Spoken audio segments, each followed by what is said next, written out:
एक दिन बेटी ने अपने पिता से बहुत मासूमियत से कहा, पापा आंगन में जो पेड़ लगा है ना उसे पीछे वाले बगीचे में लगा दीजिए।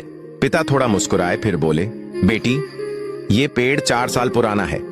इसे यहाँ की मिट्टी, यहाँ की हवा की आदत हो चुकी है।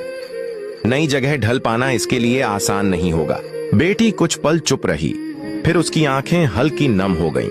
उसने धीरे से कहा, पापा एक पौधा और भी तो है आपके आंगन में जो 22 साल पुराना है, क्या वो नई जगह ढल पाएगा? पिता जैसे अचानक खामोश हो गए, शब्द जैसे गले में अटक गए।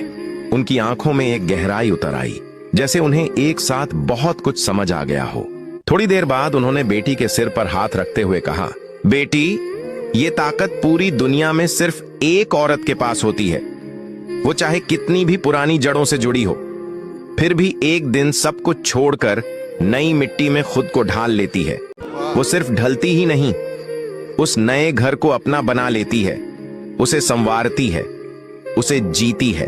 फिर पिता की आवाज थोड़ी भारी हो गई, बस एक बात हमेशा याद रखना, जब भी किसी की बेटी हमारे घर बहू बनकर आए तो उसे भी वही प्यार देना जो अपनी बेटी को देते हैं, क्योंकि वो भी किसी के दिल का टुकड़ा होती है, किसी की पूरी दुनिया होती है। इतना सुनते ही बेटी खुद को रोक नहीं पाई। वो दौड़कर अपने पिता से लिपट गई और भर्राई आवाज में बोली, आई लव यू पापा। उस दिन आंगन का वो पेड़ वहीं खड़ा रहा, लेकिन पिता और बेटी दोनों के दिलों में एक नई समझ उग चुकी थी। क्योंकि सच यही है, बेटी अपने मायके में रानी होती है और ससुराल में भी वही रानी तब बनती है जब उसे प्यार, इज्जत और अपनापन मिले।